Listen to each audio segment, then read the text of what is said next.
ఉత్పత్తి చేయి, then the patient gets diabetes. If there is less insulin in the body, then they get diabetes అన్నమాట. Hearing loss, అలాగే aged పీపుల్లో ఒక common ailment, common disease ఏంటంటే వినికిడి లోపం, హియరింగ్ లాస్. వాళ్ళు ఏజ్ అయ్యే కొద్ది ఏంటంటే వినికిడి కెపాసిటీ తగ్గిపోతూ ఉంటుంది. That is one factor. And one more factor is due to trauma, shocks వల్ల, కొంతమందికి మెంటల్ షాక్ తగ్గడం వల్ల కానీ, తల మీద పెద్ద దెబ్బ తగ్గడం వల్ల. Zain, I don't know the name of that movie where that Ravi Teja and Allar Naresh and some other person, one more hero, Shambho Shiva Shambho, some song is there. దాంట్లో కూడా అల్లరి నరేష్ చెవి మీద పెద్ద దెబ్బ తగలగానే he loses the hearing ability. Loud sounds వినడం వల్ల, అంటే పెద్ద ఎక్స్ప్లోషన్స్ వినడం వల్ల కానీ, ఆ గన్ ఫైర్ వినడం వల్ల కానీ, జైన్ అంటే సోల్జర్స్ కూడా ఎక్కువ ఆ ఫైరింగ్ సౌండ్ విని విని విని ఏంటంటే వాళ్ళకి ఆ హియరింగ్ లాస్ అయిపోతుంది అనమాట. That is one factor. Cataract, aged పీపుల్కి వచ్చేది మనం చాలా సార్లు వినుంటాం. ఎల్డర్లీ పీపుల్కి ఏంటి క్యాట్రాక్ట్ వచ్చింది అంటే జైన్. So cataract is lens opacity or cloudiness, అంటే బ్లర్డ్ విజన్ ఉంటుంది. జైన్ అది క్యాట్రాక్ట్ అనేది వన్ ఐలో రావచ్చు, బోత్ ఐస్ లో కూడా రావచ్చు. ఒకవేళ రెండు కళ్ళకి ఇస్తే ఒక ఐ ఆపరేషన్ అయిన తర్వాత ఇంకొక ఐకి ఆపరేట్ చేస్తారు. సో ఐస్ గురించి డీల్ చేసే డాక్టర్ని ఏమంటారు? ఆప్థమాలజిస్ట్ అంటారు. ఐ డాక్టర్ని ఆప్థమాలజిస్ట్. ఐకి సంబంధించిన వాటిని చదివేదాన్ని ఆప్థమాలజీ అంటారు. ఆర్థరైటిస్, మనకి రుమాటిజం అని, రుమటాయిడ్ ఫీవర్ అని, వీటన్నిటిలో చదివాం, అంటే జాయింట్ పెయిన్స్ వస్తుంటాయని. Arthritis means it includes pain, stiffness, inflammation and damage to joint cartilage. అంటే మనకి జాయింట్స్ దగ్గర వాతపు నొప్పులు, కీళ్ళ నొప్పులు, అంటే అక్కడ జాయింట్స్ దగ్గర ఏంటంటే కొంచెం గట్టిగా అయిపోతుంది, స్టిఫ్నెస్ అయిపోతుంది. అంటే మన లిమ్స్ ని ప్రాపర్ గా మూవ్ చేయలేము అనమాట. దాన్ని ఆర్థరైటిస్ అంటారు. మనకి రుమటాయిడ్ ఫీవర్ అని, రుమాటిక్స్ అని, అలాంటి టాపిక్ లో మనం చదివాం. Osteoporosis, this also we studied. I'm just trying to recollect everything. ఎక్కువ ఫ్రీక్వెంట్ డిసీజెస్ వింటా ఉంటే ఆ డిసీజెస్ మన మైండ్ లోకి ఇంజెక్ట్ అయిపోతాయి. ఆ టెర్మినాలజీ ఎప్పుడైతే మైండ్ లో పడిపోతుందో then we will be able to understand. Osteoporosis, osteoporosis అంటే ఏంటి? ఆర్థో అంటే ఏంటి? బోన్స్ కి సంబంధించిన డాక్టర్ అనమాట, జైన్ ఆర్థోపెడిషియన్. సో ఎప్పుడైతే మన బోన్ డెన్సిటీ తగ్గిపోతుందో, జైన్ బోన్ డెన్సిటీ, రేడియాలజీ టాపిక్ చదివేటప్పుడు I clearly remember, radiology topic చెప్పేటప్పుడు బోన్ డెన్సిటీ టెస్ట్ అని మీకు చెప్పాను. అంటే అలాగే జీరియాట్రిక్స్ టాపిక్ చెప్పేటప్పుడు కూడా మనం తెలుసుకోవాల్సింది ఏంటంటే ఏజ్డ్ పీపుల్లో కూడా బోన్స్ యొక్క డెన్సిటీ తగ్గిపోతుంటది, బోన్స్ యొక్క స్టామినా తగ్గిపోతుంటది. అప్పుడు స్టామినా తగ్గిపోయినప్పుడు వాళ్ళు they fall down and they break their bones easily. Alzheimer's disease, Alzheimer's అంటే ఏంటి? It's a neurological disorder. అంటే బ్రెయిన్ లో ఉన్న సెల్స్ అన్ని చనిపోతూ ఉంటాయి అనమాట. అలా బ్రెయిన్ లో సెల్స్ చనిపోవడం వల్ల మెమరీ లాస్ అయిపోతుంటది, ఐడెంటిఫికేషన్ ప్రాబ్లం అయిపోతుంటది, అండ్ డెసిషన్ టేకింగ్ ప్రాబ్లం అవుతూ ఉంటది. డెమెన్షియా అంటే మెమరీ లాస్ అనమాట. సో ఇలాంటివన్నీ ఎప్పుడు స్టార్ట్ అవుతుంది? ఏజ్ పెరిగే కొద్దీ స్టార్ట్ అవుతుంటది. బాగా మీరు కానీ రీకలెక్ట్ చేస్తే 40+ వచ్చిన వాళ్ళకి సడన్ గా పేర్లు గుర్తురావు. జైన్ ఐమ్ సారీ మీ పేరు అని వాళ్ళు రీకలెక్ట్ చేసుకోండి. They know the face, they know the interactions, but suddenly they forget the names అనమాట. ఇది స్లోగా ఏమవుతుంది? అగ్రవేట్ అవుతా ఉంటుంది సిచ్యుయేషన్, అంటే రాను రాను పెరిగిపోతూ ఉంటది అనమాట. So this is nothing but Alzheimer's. Dementia, just now I told you, dementia is nothing but memory loss. జైన్ సో మనకి తెలియకుండానే మనం కొన్ని మర్చిపోతూ ఉంటాం. జైన్ ఇది ఎక్కడ మెయిన్ గా మిడిల్ ఏజ్ పీపుల్, అంటే 40+ నుంచి ఎల్డర్లీ పీపుల్ వరకు మనం చూడొచ్చు డిమెన్షియా. పెయిన్ అసెస్మెంట్, పెయిన్ అంటే ఏంటి? నొప్పి. Jain there are 2 types of pain, physical pain and mental pain. So ఎప్పుడైతే పెయిన్ ఉంది అని ఎలా తెలుసుకుంటాం? Jain how can the doctor know the pain? By taking the feedback from the patient. So pain ఎక్కడుంది, ఎంత పెయిన్ ఉంది అని వాళ్ళు ఒక స్కేల్ మీద క్యాలిక్యులేట్ చేస్తారు. I think I have that image also, I show you. Geriatric assessment for dementia. ఒకవేళ dementia ఉంటే, అంటే ఇంతకంతా మనం డిసీజెస్ చదివాం, ఆ డిసీజెస్ కి ఎలాంటి ట్రీట్మెంట్ ఇస్తారా అనేది మనం ఇప్పుడు తెలుసుకుంటున్నాం అనమాట. Geriatric assessment for dementia. So ఎప్పుడైతే మెమరీ లాస్ అవుతుందో సేమ్ దానికి వాళ్ళు డ్రగ్స్ వల్ల ట్రీట్మెంట్ ఇస్తూ ఉంటారు, మీన్స్ మెడికేషన్. సో మెడికేషన్ అనేది based on the extent of the disease, they give the medication. Geriatric assessment for polypharmacy. Earlier we studied what is polypharmacy.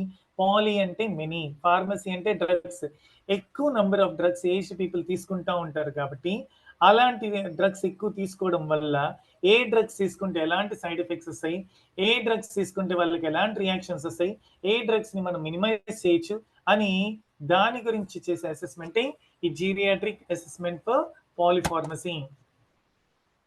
Geriatric assessment for driving safety అంటే ఈ aged people drive చేసేటప్పుడు వాళ్ళు ఎంత మాత్రం drive చేసుకుంటున్నారు, వెహికల్ని ఒక కార్ డ్రైవ్ చేస్తున్నారు, వాళ్ళు ఎలా డ్రైవ్ చేయగలుగుతున్నారు, are they able to concentrate, are they able to react spontaneously, అంటే ఒకవేళ బ్రేక్ తొక్కిపోయి ఎక్సలేటర్ తొక్కేస్తారా, జైన్ వాళ్ళకి విజన్ సరిగ్గా కనపడుతుందా, వాళ్ళ డెసిషన్స్ కరెక్ట్ తీసుకుంటున్నారా లేదా, అంటే లెఫ్ట్కి వెళ్ళమని ఎవడైనా ఇండికేటర్ వేస్తే if at all he is not taking a proper decision, అప్పుడు ఏమవుతుంది, యాక్సిడెంట్స్ అవుతుంది.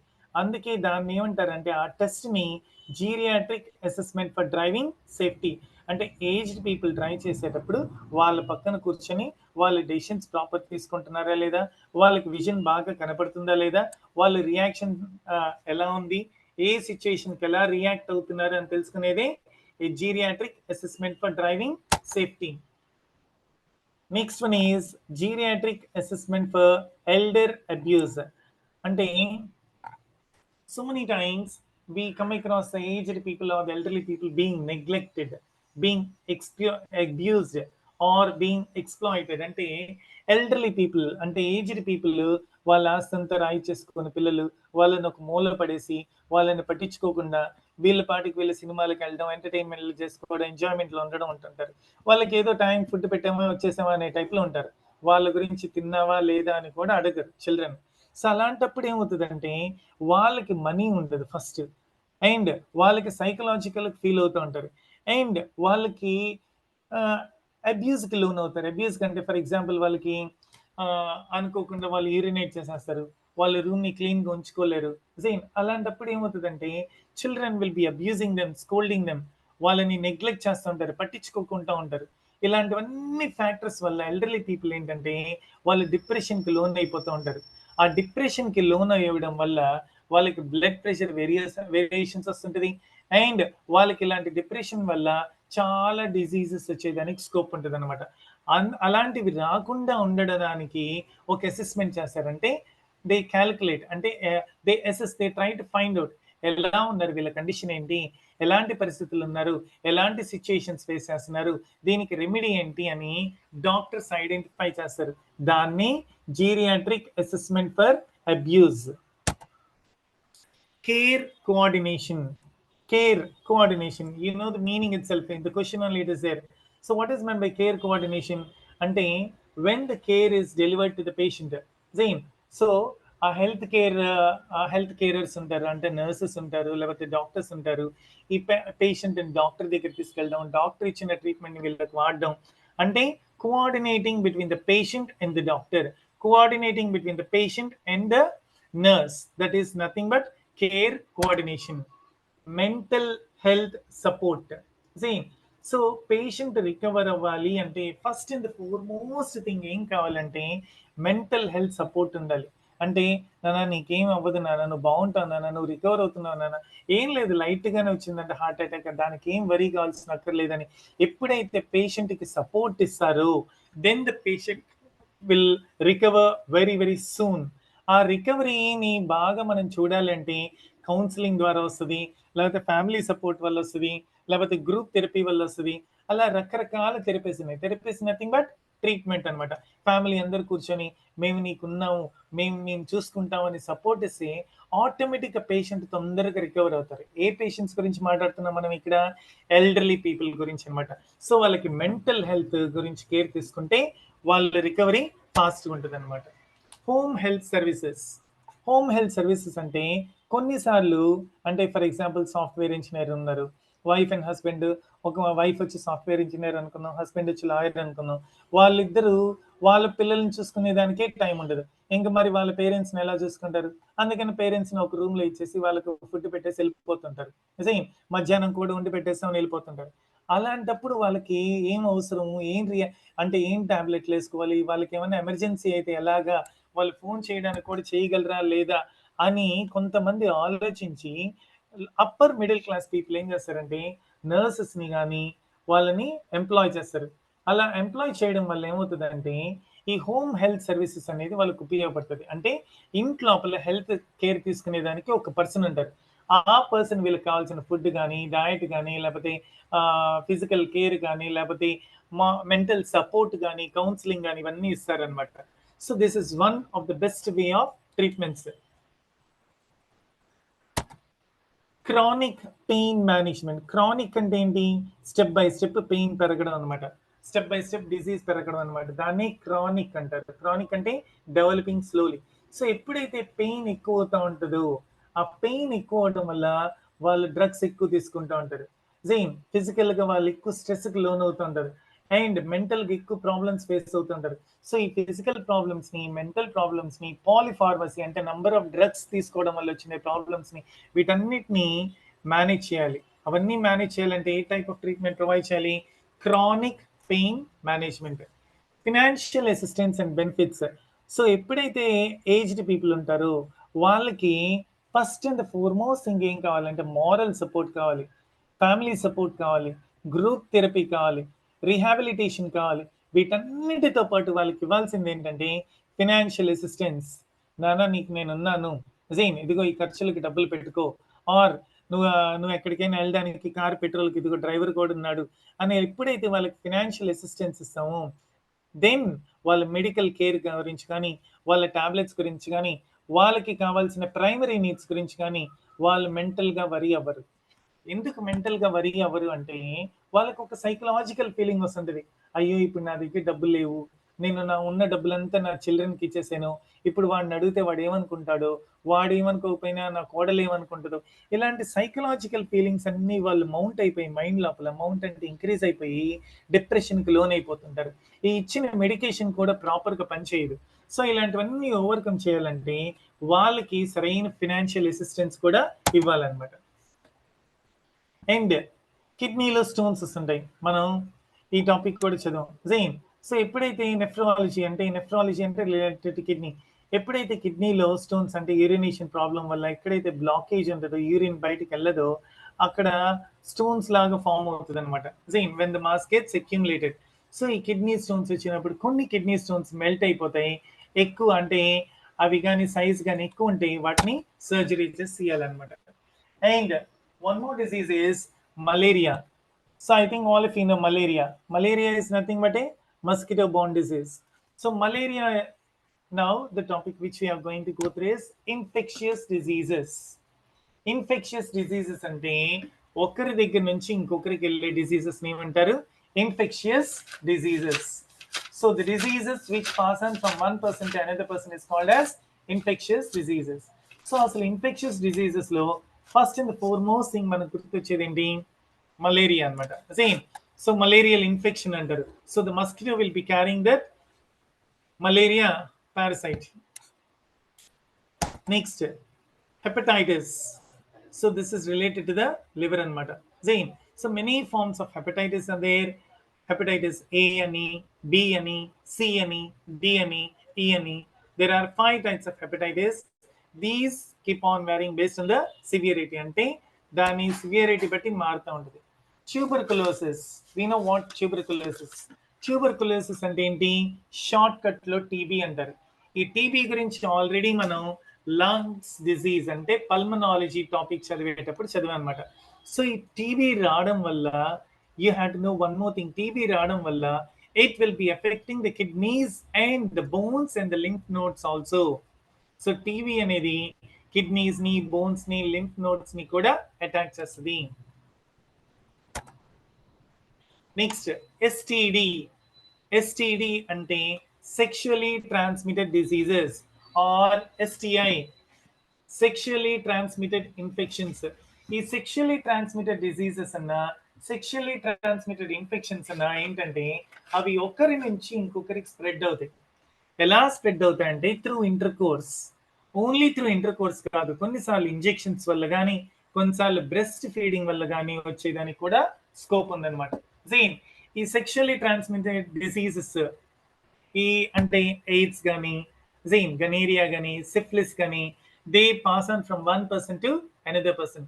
సో అందుకని ఎస్టీడీస్ ఈ సెక్షువల్లీ ట్రాన్స్మిటెడ్ డిసీజెస్ రాకుండా ఉండేదానికి, అలాగే ఫ్యామిలీ ప్లానింగ్ చేసేదానికి, అలాగే రిస్క్ ఆఫ్ ప్రెగ్నెన్సీ తగ్గించేదానికి most of the people are going for contraceptives.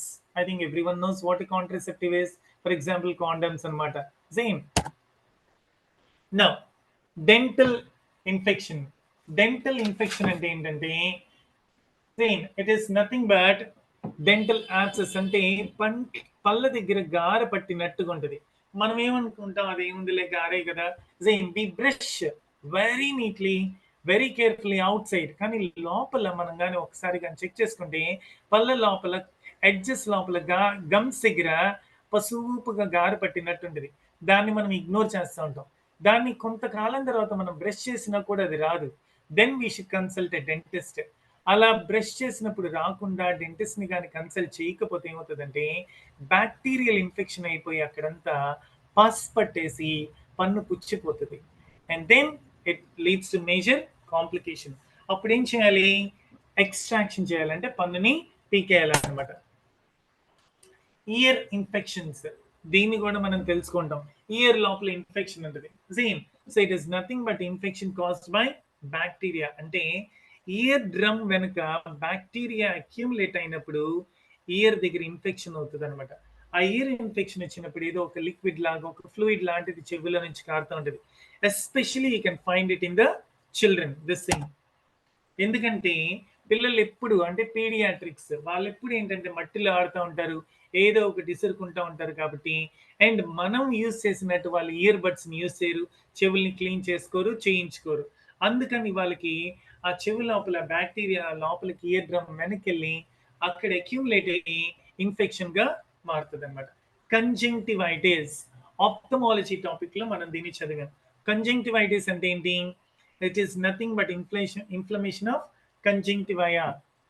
So ఎప్పుడైతే ఈ కంజంక్టివైటిస్ అంటే దీన్నే మెడ్రాస్ ఐ అంటారు, ఐ లోపల ఇన్ఫెక్షన్ అవుతుందో అప్పుడు మనకి ఐస్ అంతా రెడ్గా అయిపోయి ఇరిటేషన్ అవుతా, itching sensation, irritation, watery eyes ఉంటుంది అనమాట.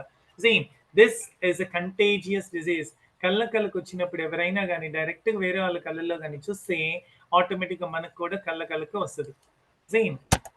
Next thing is bronchitis. Bronchitis అంటే ఏంటి? ఇది lung disease. So bronchitis is nothing but lung disease.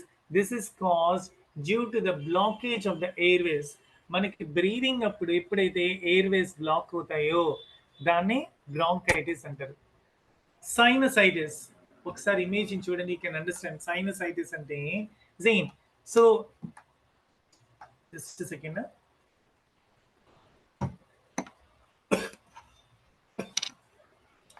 So sinusitis is usually the result of a cold or flu virus spreading to the sinuses from the upper airways.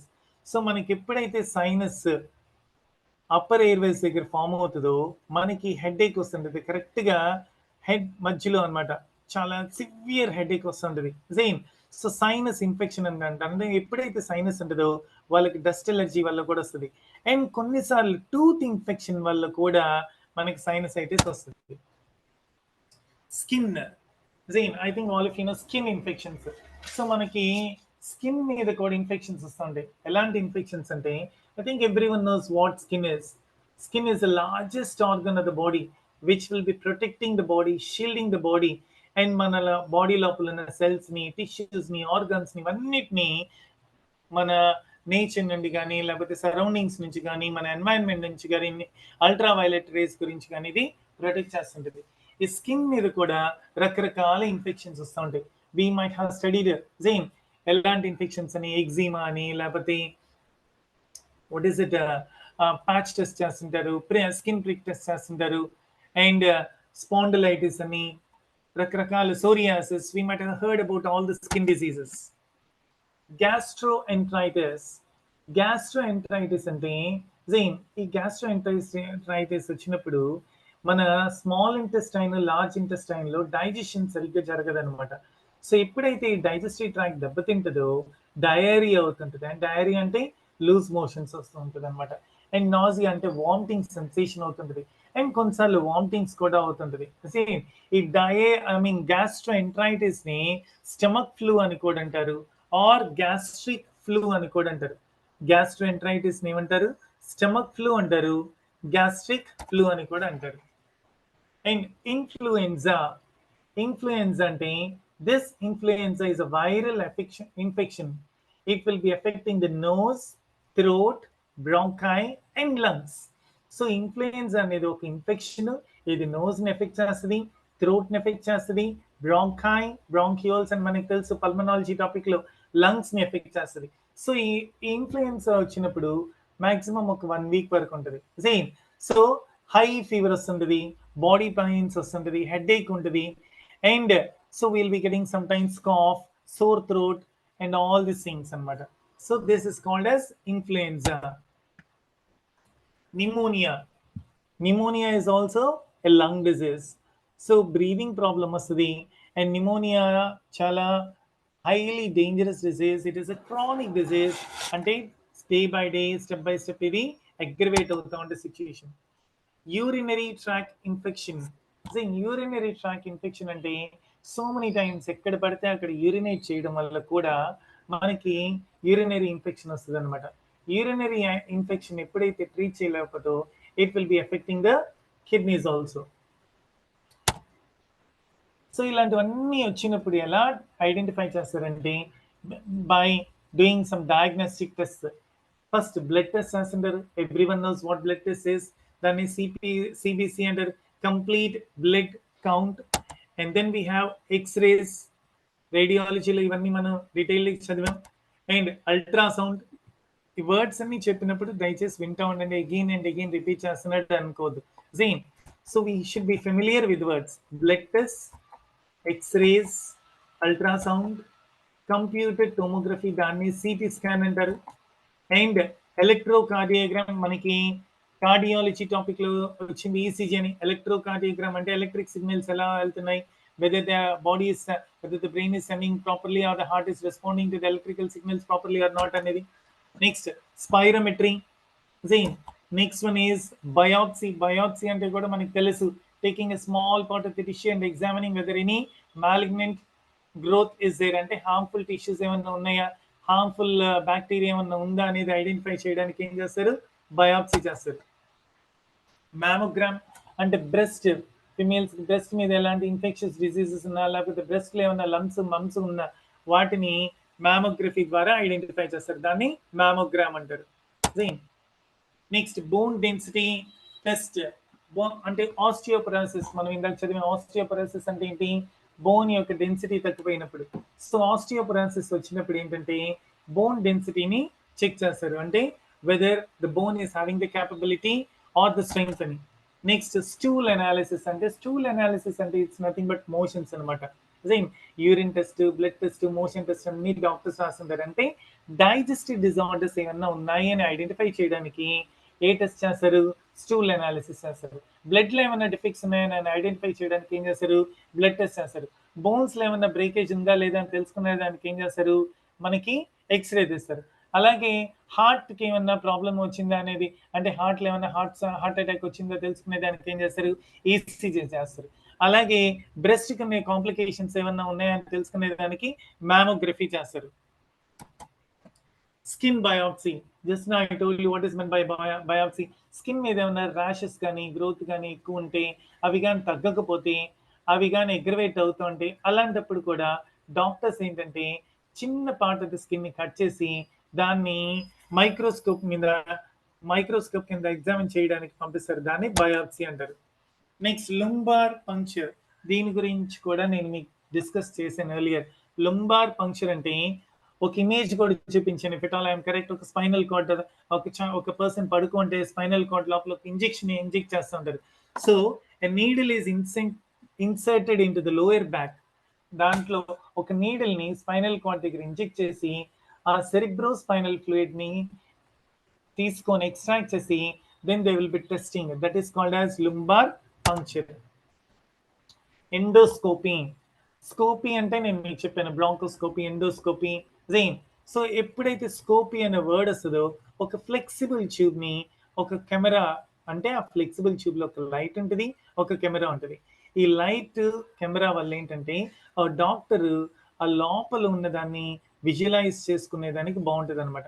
He will be able to examine the internal organs or the structures. Same అంటే breathing problem ఉన్నా కానీ, లేకపోతే మనకి intestines లో problems ఉన్నా కానీ దేని ద్వారా తెలుసుకుంటారు? ఎండోస్కోపీ ద్వారా తెలుసుకుంటారు. Bronchoscopy, endoscopy. Allergy testing. Skin మీద ఇన్ఫెక్షన్స్ ఉన్నప్పుడు కానీ, మనం ఏమన్నా ఫుడ్ రియాక్షన్స్ వస్తున్నప్పుడు కానీ మనకి రకరకాల టెస్ట్ చేశాను. టెస్ట్ చెప్పాను, ఎలర్జీ టెస్టింగ్ అని, తర్వాత స్కిన్ పిక్ టెస్ట్ అని, ప్యాచ్ టెస్టింగ్ అని, వీటన్నిటి గురించి మనం చదివాం. So it is one type of test. Same. So skin prick test to identify specific allergies అనమాట. అంటే మనకు కొంతమందికి పెర్ఫ్యూమ్స్ పడదు అనమాట, కొంతమందికి డ్రగ్స్ పడదు, కొంతమందికి ఫుడ్ పడదు, కొంతమందికి కొన్ని క్లోత్స్ పడవు, కొంతమందికి కొన్ని మెటల్స్ పడవు. అలాగా రకరకాల ఎలర్జీస్ రకరకాలు వస్తుంటాయి. వాటిని ఎలర్జీ టెస్టింగ్ ద్వారా మనం ఐడెంటిఫై చేయొచ్చు అనమాట. నెక్స్ట్ ఎలాంటి ట్రీట్మెంట్స్ ఇవ్వచ్చు అంటే యాంటీ మైక్రోబియల్ థెరపీస్, అంటే యాంటీబయాటిక్స్ ఇస్తుంటారు. ఫార్మకాలజీ టాపిక్ చదివినప్పుడు మనం తెలుసుకున్న యాంటీబయాటిక్స్ అంటే ఏంటి అని. They kill the bacteria. Same.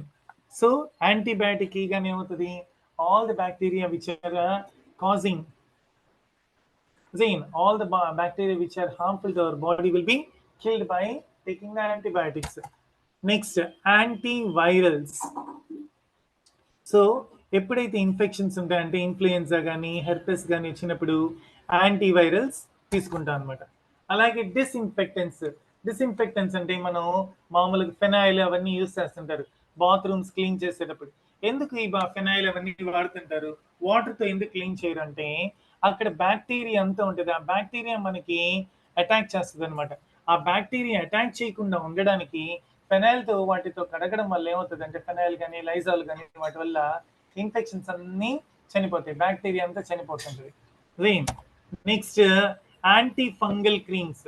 ఎప్పుడైతే మనకి డెర్మటాలజీ ప్రాబ్లమ్స్ వస్తాయో, స్కిన్ ప్రాబ్లమ్స్ వస్తాయో, అంటే రింగ్ వామ్ కానీ ఎథలీట్స్ ఫుట్ కానీ ఇలాంటి డిసీజెస్ వచ్చినప్పుడు క్రీమ్స్ వాడతాం. ఏం creams? Fair and lovely creams అలాంటివి వాడడం మనం. యాంటీ ఫంగల్ అంటే ఫంగస్ అక్యుములేట్ అవ్వకుండా, ఫంగస్ పెరగకుండా ఆ ఫంగస్ ని కంట్రోల్ చేయడానికి వాడే క్రీమ్సే యాంటీ ఫంగల్ క్రీమ్స్ అంటారు. యాంటీ అంటే ఆపోజిట్ అనమాట. యాంటై అని మీరు వింటుంటారు ఇక్కడ నుంచి, యాంటై అని. యాంటీ మైక్రోబియల్ మౌత్ వాషెస్ అంటే పేషెంట్స్ ఎప్పుడైనా ఓరల్ ఇన్ఫెక్షన్ ఉన్నప్పుడు, సేమ్ అంటే నోట్ లోపల ఇన్ఫెక్షన్ ఉన్నప్పుడు గార్గల్ చేస్తుంటారు. గార్గల్ అంటే ఏంటి? పుక్కులేస్తుంటారు. దేంతో పుక్కులేస్తుంటారు?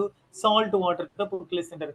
అలా సాల్ట్ వాటర్ కాకుండా కొన్నిసార్లు లిస్టరిన్ మౌత్ వాష్ అని ప్రిఫర్ చేస్తుంటారు డాక్టర్స్, లిస్టరిన్ అని. సో అవి ఏం చేస్తాయంటే లోపల ఉన్న మైక్రో ఆర్గానిజమ్స్ అన్నిటిని అవి చంపేస్తుంటాయి. సేమ్. సో ఎప్పుడైతే జింజివైటిస్ వచ్చినప్పుడు కానీ అని డెంటల్ ఇన్ఫెక్షన్ వచ్చినప్పుడు కానీ ఈ యాంటీ మైక్రోబియల్ మౌత్ వాషెస్ ని వాడుతుంటారు అనమాట. Antiviral vaccines. మనం యాంటీవైరల్ వ్యాక్సిన్స్ అంటే ఇమ్మీడియట్ గా మనకి ఏం గుర్తు రావాలి? వైరస్ అనగానే corona virus. So corona virus రాకుండా ఉండేదానికి మనం యాంటీవైరల్ వ్యాక్సిన్ తీసుకున్నాం అనమాట. And anti fungal powders.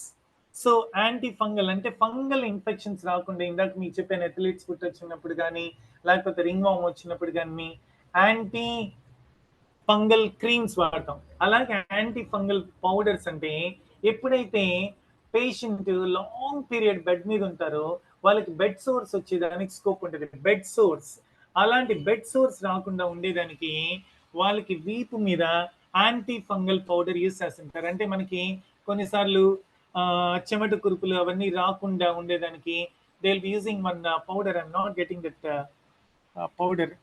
Okay. Next, the third topic is pediatrics. The final topic for today is pediatrics. Just a second, I'll just have a sip of water.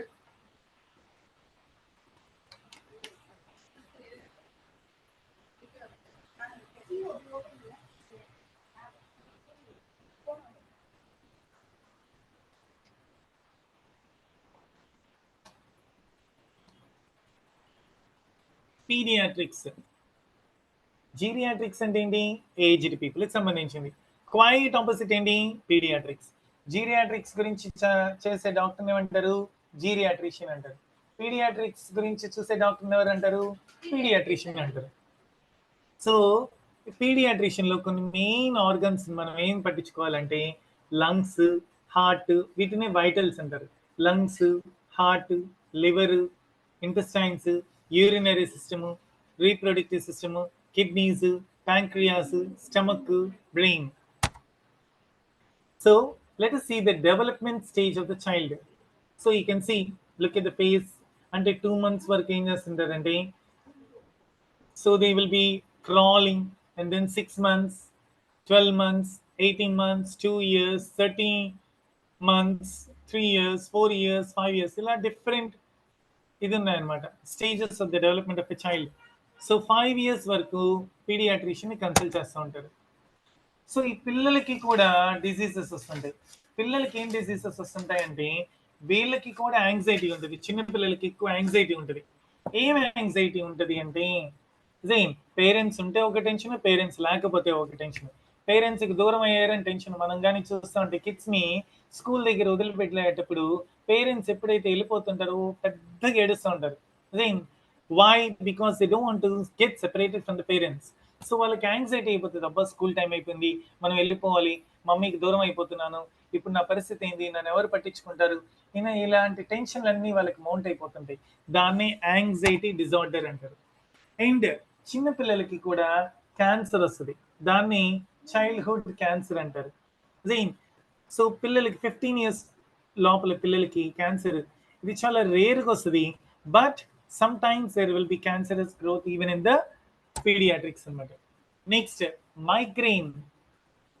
మనకి headache గురించి చదివేటప్పుడు sinus అని, migraine అని, partial headache అని, ఇలా రకరకాలు ఉన్నాయి. Migraine means one side throbbing headache. అంటే ఒక్క సైడ్ తలలో ఏదో సుత్తితో కొడుతున్నంత హెడేక్ వస్తుంది అనమాట. Excessive headache will be there. ఈ మైగ్రెయిన్ వచ్చినప్పుడు కొన్ని గంటలు ఉంటుంది హెడేక్, లేకపోతే కొన్నిసార్లు రోజులు కూడా ఉంటుంది అనమాట. So this is a recurring thing.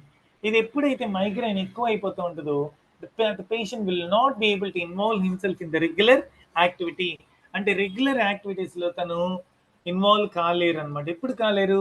Migraine వచ్చినప్పుడు. నెక్స్ట్ పిల్లలకి ఇంటలెక్చువల్ డిసబిలిటీ ఉంటుంది. ఇంటలెక్చువల్ డిసబిలిటీ అంటే చిన్నపిల్లలకి మైండ్ పనిచేయదు అనమాట. కొన్నిసార్లు వాళ్ళకి ఏంటంటే ఐక్యూ లెవెల్ ఉండదు. వాళ్ళు మనం ఒకటి చెప్తే ఒకటి ఆలోచిస్తుంటారు. వాళ్ళు నేర్చుకుంటారు కానీ చాలా స్లో లెర్నర్స్. అంటే they learn but very slowly. ఎందుకంటే వాళ్ళకి డిఫికల్టీ ఇన్ లెర్నింగ్ అనమాట, difficulty in coping with other children అనమాట. అందుకే చాలా మంది పిల్లలకి ఐక్యూ లెవెల్ తక్కువ ఉంది అంటారు. అంటే వాళ్ళకి ఇంటెలిజెన్స్ తక్కువ ఉంది, ఇంటెలెక్చువల్ డిసబిలిటీ. దాన్ని ఐక్యూ లెవెల్ డిసబిలిటీ అంటారు. కొంతమందికి ఎక్కువ ఇంటెలెక్చువల్ డిసబిలిటీ రావడం వల్ల వాళ్ళని ఏమంటారు? మెంటలీ రిటార్డెడ్ చిల్డ్రన్ అంటారు. అంటే మతిస్థిమితం లేని పిల్లలు అంటారు అనమాట. నెక్స్ట్ సీజర్స్ అవుతుంటాయి. సీజర్ అంటే ఏంటి? సడన్ గా బ్రెయిన్ లోపల బ్లాకేజెస్ అనమాట. సేమ్. సో ఎప్పుడైతే సీజర్ అవుతుందో మనం నార్మల్ గా బిహేవియర్ చేయలేం. అండ్ సడన్ గా ఒకసారి మనకి షాక్ కి గుర్తాం, ఏం జరిగిందో మనకు తెలియదు. సేమ్ అలాంటి, అంటే ఫర్ ఎగ్జాంపుల్ ఎర్త్ క్వేక్ వచ్చింది, మనం ఒక ట్రామాలో ఉంటాం, షాక్ లో ఉంటాం, తర్వాత దాని నుంచి తేరుకునే దానికి కొంచెం టైం పడుతుంది అనమాట. వాటిని సీజర్స్ అంటారు. Next child obesity. Child obesity అంటే చిన్నపిల్లలు ఏది పడితే అది తినేస్తూ ఉంటారు. అడ్డదిడ్డంగా జంక్ ఫుడ్ తినేయడం వల్ల ఏమవుతుందంటే, పిల్లలనే కాదు టీనేజర్స్ కూడా. టీనేజర్స్ అంటే ఏంటి? 13, 14, 15, 16, 17, 18, 19, దాన్ని టీనేజ్ అంటారు. ఎందుకంటే టీన్ అనే వర్డ్ వస్తుంది కాబట్టి. సో వీళ్ళు ఏది పడితే అది తినడం వల్ల కానీ, వాళ్ళు ఎక్సర్సైజ్ చేయకపోవడం వల్ల కానీ, అంటే చిన్నపిల్లలు ఎప్పుడు ఒకటి చేస్తుంటారు. ఏం యాక్టివిటీ? లోడింగ్. ఇంకొకటి ఏం activity? Unloading. Loading and unloading activity తప్పితే వాళ్ళు ఫిజికల్ ఎక్సర్సైజ్ చేయరు. పేరెంట్స్ కూడా ఏమనుకుంటారు? అబ్బా మా పిల్లోడు చాలా బుద్దుకున్నాడు అని అనుకుంటారు. ఇలా ఫీల్ అవ్వడం వల్ల వాళ్ళ పిల్లలు ఏది అడిగితే వాళ్ళకి తినబెట్టడం వల్ల వాళ్ళు ఏమవుతుందంటే బాడీలో ఎక్సెసివ్ ఫ్యాట్ స్టోరేజ్ అయిపోతుంది అండ్ వాళ్ళు ఒబేస్ అయిపోతారు. సో బాడీకి తగిన అంటే హైట్కి తగిన వెయిట్ ఉండాలి, ఏజ్కి తగిన హైట్కి తగిన సేమ్ వెయిట్ ఉండాలి. సో ఎప్పుడైతే మన బాడీ హైట్ వెయిట్ మ్యాచ్ అవుతుందో మనం హెల్తీగా ఉన్నట్టు మనకి ఒక ఇండికేషన్ అనమాట. కొంతమంది చాలా పొట్టిగా ఉంటారు, చాలా లావుగా ఉంటారు, కొంతమంది చాలా పొడవుగా ఉంటారు, సన్నగా ఉంటారు. సేమ్ అంటే వాళ్ళు హైట్కి తగినంత వెయిట్ లేకపోతే అండర్ వెయిట్ అంటారు, హైట్కి తగిన వెయిట్ కంటే ఎక్కువ వెయిట్ ఉంటే వాళ్ళని ఓవర్ వెయిట్ అంటారు. సో రెండు రకాల ఇవి ఉన్నాయన్నమాట, under weight, over weight. Allergies, చిన్న పిల్లలకి ఎలర్జీస్ వచ్చేదానికి ఎక్కువ స్కోప్ ఉంటుంది. ఎందుకు వీళ్ళు ఎక్కువ స్కోప్ ఉంటుందంటే వాళ్ళు ఎక్కడ పడితే అక్కడ తిరుగుతూ ఉంటారు, ఏ వేడితో పడితే వాటి ఆడుతూ ఉంటారు. సో వాళ్ళకి స్కిన్ ఎలర్జీ వస్తుంటది, ఫుడ్ ఎలర్జీ వస్తుంటది, సేమ్ రకరకాల ఎలర్జీస్ వస్తూ ఉంటాయి. ఈ ఎలర్జీస్ వచ్చినప్పుడు ఏమవుతుందంటే ఫారిన్ సబ్స్టెన్సెస్ నుంచి మన బాడీ బాగా రియాక్ట్ అవుతూ ఉంటుంది. అంటే ఫారిన్ సబ్స్టెన్స్ ఎప్పుడు మన బాడీ తీసుకోదనమాట, ఇట్ విల్ బి రిజెక్టింగ్. అలాగే కిడ్నీ ట్రాన్స్ప్లాంటేషన్ కానీ హార్ట్ ట్రాన్స్ప్లాంటేషన్ కానీ చేసినప్పుడు సేమ్ కొన్నిసార్లు రియాక్షన్స్ వస్తూ ఉంటుంది, మన బాడీ దాన్ని తీసుకోదనమాట, it will be trying to push it out. So recent గా మా ఫ్రెండ్ వాళ్ళ అబ్బాయికి కిడ్నీ ట్రాన్స్ప్లాంటేషన్ చేశారు. చేసిన తర్వాత he could not cope up అనమాట, నెక్స్ట్ డేనే పాపం చనిపోయాడు. Same so the foreign substances will not be accepted by our body. Year infection, ఇందాకే మీకు చెప్పాను ఇయర్ ఇన్ఫెక్షన్ అని. ఇయర్ లోపల ఎక్కువ బ్యాక్టీరియా అక్యూములేట్ అవ్వడం వల్ల, ఇయర్ లోపల చాలా డస్ట్ వెళ్ళడం వల్ల పెద్దోళ్ళు అయితే ఏం చేస్తారు, ఇయర్ బడ్స్ ని తీసుకొని ఇయర్స్ ని క్లీన్ చేసుకుంటూ ఉంటారు. కానీ చిన్నపిల్లలు వాళ్ళు అలా క్లీన్ చేసుకోరు, మనం క్లీన్ చేసినా కూడా వాళ్ళు కోఆపరేట్ చేయరు. అందువల్ల ఏమవుతుందంటే డస్ట్ అంతా ఇయర్ డ్రమ్ వెనక్కి పేరుకుపోతూ ఉంటుంది. అప్పుడు ఆ ఇయర్ డ్రమ్ వెనక పేరుకుపోవడం వల్ల ఇయర్ లో నుంచి ఒక ఫ్లూయిడ్ కంటిన్యూస్ వస్తూ ఉంటుంది అనమాట. ఆ ఫ్లూయిడ్ కంటిన్యూస్ వచ్చి వచ్చి వచ్చి ఏమవుతుందంటే ఇయర్ లోపల ఇన్ఫెక్షన్ ఎక్కువ స్ప్రెడ్ అయిపోతుంది. దాన్ని ఇయర్ ఇన్ఫెక్షన్ అంటారు. ఇయర్ ఇన్ఫెక్షన్ దాన్ని ఎవరు చూస్తారు, ఈఎన్టీ డాక్టర్ చూస్తారు. డయాబెటిస్ మెలిటస్, చిన్న పిల్లల్లో కూడా డయాబెటిస్ వస్తుంది, దాన్ని డయాబెటిస్ మెలిటస్ అంటారు. డయాబెటిస్ 3 టైప్స్ అనమాట, చిన్నపిల్లల్లో డయాబెటిస్, పెద్దవాళ్ళలో వచ్చే డయాబెటిస్, ప్రెగ్నెంట్ లేడీస్ లో వచ్చే డయాబెటిస్. ఈ ప్రెగ్నెంట్ లేడీస్ లో వచ్చే డయాబెటిస్ అది ప్రెగ్నెన్సీ అయిపోయిన తర్వాత తగ్గిపోయేదానికి కూడా స్కోప్ ఉంటుంది అనమాట. జైన్ సో ఎప్పుడైతే మనకి ఇన్సులిన్ జైన్ సో ఇన్సులిన్ సరిగ్గా ప్రొడ్యూస్ అవ్వదు జైన్, then it leads to diabetes. Attention deficit hyperactivity disorder, ADHD అంటారు. అంటే చిన్నపిల్లలు వాళ్ళు అటెంటివ్గా ఉండలేరు. అటెన్షన్ డెఫిసిట్ అంటే మనం వాళ్ళని పిలుస్తామన్నా వాళ్ళు పలకరు, వాళ్ళు స్కూల్కి వెళ్ళినప్పుడు బోర్డుని చూడడం అంటే చూడరు. వాళ్ళకేంటి attention deficit or hyperactivity, over action చేస్తూ ఉంటారు, ఒక దాని మీద కాన్సన్ట్రేట్ చేయలేకుండా 10 పనులు చేయడము, దాన్ని attention deficit hyper activity disorder అంటారు.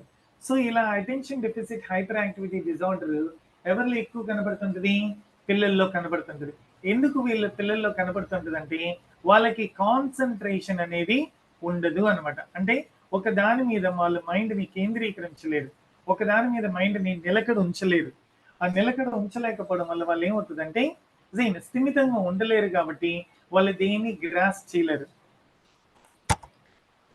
సో ఇలాంటివన్నీ డిజీజెస్ వచ్చినప్పుడు వీళ్ళకి కూడా ట్రీట్మెంట్ అవసరం.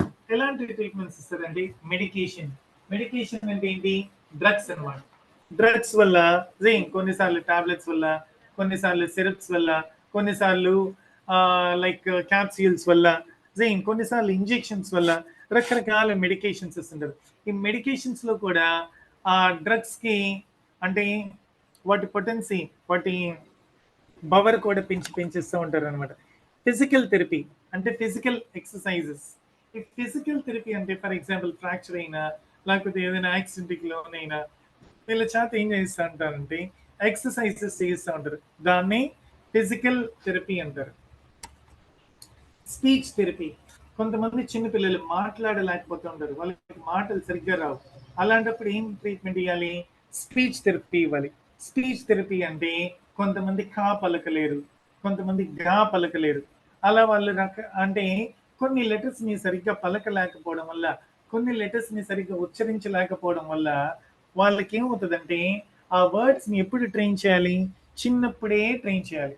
సో దానికి సపరేట్గా ఒక అతను ఉంటారు, అతన్ని స్పీచ్ థెరపిస్ట్ అంటారు. బిహేవియరల్ థెరపీ అంటే చిన్న పిల్లలకి ఎలా బిహేవ్ చేయాలో తెలియదు అనమాట. మనం కూడా పెద్ద అయినా కూడా కొన్నిసార్లు ఒక నలుగురు కూర్చొని అన్నం తినేటప్పుడు మనం తినేసామా వెళ్ళిపోయామా అని బిహేవ్ చేస్తున్నాం. ఆర్ కొన్నిసార్లు మనం ఏం చేస్తుంటాం అంటే కొందరు పైన కూర్చుంటారు, కొందరు కింద కూర్చుంటారు. అంటే అలా బిహేవ్ చేయడం మనకి తెలియదు అనమాట. సో దాన్ని బిహేవియరల్ థెరపీ అంటారు. సో పెద్దవాళ్ళల్లో ఇది చాలా తక్కువ ఉంటుంది, చిన్న పిల్లల్లో చాలా ఎక్కువ ఉంటుంది. అంటే సొసైటీలో ఎలా మింగిల్ అవ్వాలి, క్లాస్లో ఎలా బిహేవ్ చేయాలి, అంటే వాళ్ళ నోట్లో వేలు పెట్టుకోవడం కానీ, నాస్ట్రిల్స్లో వేలు పెట్టుకోవడం కానీ, చెవుల్లో వేలు పెట్టుకోవడం కానీ, ఇలా రకరకాలుగా వాళ్ళు బిహేవ్ చేస్తుంటారు. అంటే దగ్గేటప్పుడు చేతులు అడ్డు పెట్టుకోకుండా ఉండడం కానీ, ఇలాంటివన్నీ వాళ్ళకి ఎప్పటి నుంచి ట్రైన్ చేయాలి, చిన్నప్పుడే ట్రైన్ చేయాలి. దాన్ని బిహేవియరల్ థెరపీ అంటారు. నెక్స్ట్ ప్లే థెరపీ అంటే ఆటపాటల ద్వారా కూడా మనం చాలా నేర్పించచ్చు అనమాట. అంటే పిల్లలు డిప్రెషన్లోకి లోను కాకుండా ఉండడానికి, అంటే పిల్లలు అందరిలో మింగిల్ అవ్వడానికి, అంటే మింగిల్ అంటే కలవడానికి. సో ఒక పిల్లవాడు ఒంటరిగా ఉన్నాడు అంటే తనకి గ్రోత్ ఉండదనమాట. సో అలా గ్రోత్ ఉండకపోవడం వల్ల ఎవరితో ఎలా మాట్లాడాలి, ఎవరితో ఎలా బిహేవ్ చేయాలి, ఎవరితో ఎలా కమ్యూనికేట్ చేయాలి, ఎవరితో ఎలా రియాక్ట్ అవ్వాలి అనేది తెలుసుకునేదానికి బెస్ట్ థెరపీ ఏంటంటే ప్లే థెరపీ. ఆట పాటల ద్వారా చాలా నేర్చుకోవచ్చు అనమాట. సో ఎప్పుడైతే వీళ్ళ ఆటల్లో ఇన్వాల్వ్ అవుతారో 10 మందితో కలుస్తారు. ఎప్పుడైతే వీళ్ళ ఆటల్లో ఇన్వాల్వ్ అవుతారో వాళ్ళు ఓటమిని గెలుపుని నేర్చుకుంటారు. అంటే ఓడిపోయినప్పుడు డిప్రెషన్కి లోను కాకుండా, ఓడిపోయినప్పుడు నేను మళ్ళీ ఒకసారి గెలవాలి అనే ఆ తహతాలు, అంటే ఆ ఫీలింగ్ అనేది ఒకటి డెవలప్ అవుతుంది అనమాట. ఛాలెంజింగ్ యాటిట్యూడ్ అనేది డెవలప్ చేసుకుంటారు. ఏ థెరపీ వల్ల ఛాలెంజింగ్ యాటిట్యూడ్ డెవలప్ చేసుకుంటారు? ప్లే థెరపీ వల్ల. డయటరీ చేంజెస్ అంటే డయటరీ చేంజెస్ అంటే ఒబేసిటీ వచ్చినప్పుడు కానీ, లేకపోతే ఏదైనా ఇన్ఫెక్షన్స్ వచ్చినప్పుడు కానీ the best therapy is dietary changes అనమాట. అలర్జీస్ వచ్చినా, డయాబెటీస్ వచ్చినా, ఒబేసిటీ వచ్చినా, ఆర్ గ్యాస్ట్రో ఇంటెస్టైనల్ ఇష్యూస్ వచ్చినా, డయటరీ చేంజెస్ అంటే ఫుడ్, మనం తీసుకునే ఫుడ్లో చేంజెస్ చేసుకోవడం వల్ల మన బాడీలో బాగా హెల్దీ కండిషన్ని తీసుకొచ్చేదానికి చాలా స్కోప్ ఉంటుంది అనమాట. సోషల్ స్కిల్స్ ట్రైనింగ్, ఇందాకే నేను మీకు చెప్పాను సొసైటీలో ఎలా మింగిల్ అవ్వాలి, ఇంటర్ పర్సనల్ బాండ్స్ ఎలా డెవలప్ చేసుకోవాలి. అంటే గ్రాడ్యుయేట్ అయిన వాళ్ళు కూడా మనకి పర్సనాలిటీ డెవలప్మెంట్ అంటారు. పర్సనాలిటీ డెవలప్మెంట్ అంటే ఏంటి? కమ్యూనికేషన్ స్కిల్స్ డెవలప్మెంట్ చేసుకోవడం, ఆర్ మన బిహేవియరల్ స్కిల్స్ డెవలప్మెంట్ చేసుకోవడం, సోషల్ ఎటిక్వెట్ అంటారు. ఇవన్నీ ఎలా డెవలప్మెంట్ అవుతాయంటే సోషల్ స్కిల్స్ ట్రైనింగ్ ద్వారా. ఇఫ్ ఐఎమ్ కరెక్ట్, మన వాగ్దావాలు కూడా ఒక training programme, free training programme conduct చేస్తున్నారు for the development of social skills training. So you can enrol in that also. Parent child interaction. పేరెంట్కి ఎప్పుడైనా ప్రాబ్లం వచ్చినప్పుడు, I'm really sorry, I'm extremely sorry, చైల్డ్కి ఎప్పుడైనా ప్రాబ్లం వచ్చినప్పుడు child ఎవరిని depend అవ్వాలి? Parent మీద డిపెండ్ అవ్వాలి. సో పేరెంట్కి అన్ని షేర్ చేసుకోవాలన్నమాట. ఎప్పుడైతే పేరెంట్కి షేర్ చేసుకున్నాడో ఆ బాండింగ్ అనేది ఏర్పడుతుంది.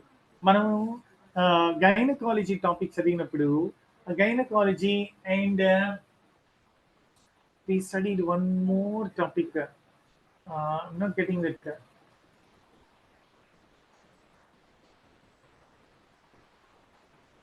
I'm sorry, I'm not getting that word.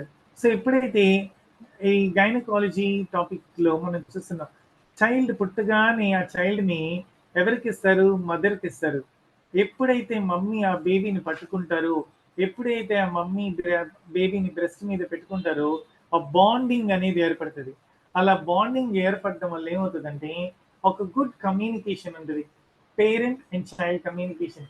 నవడేస్ ఆ పేరెంట్ అండ్ చైల్డ్ కమ్యూనికేషన్ లేకపోవడం వల్ల పిల్లలు చాలా స్ట్రెస్ గురయ్యి సైకలాజికల్గా డిప్రెషన్లోకి వెళ్ళిపోయి వాళ్ళు సూసైడ్ కూడా చేసుకుంటున్నారు. ఎందుకంటే వాళ్ళకి స్ట్రెస్ పెరిగిపోతుంది. ఏం stress? Education stress, challenging attitude stress, competitive stress, and friends ఉండరు.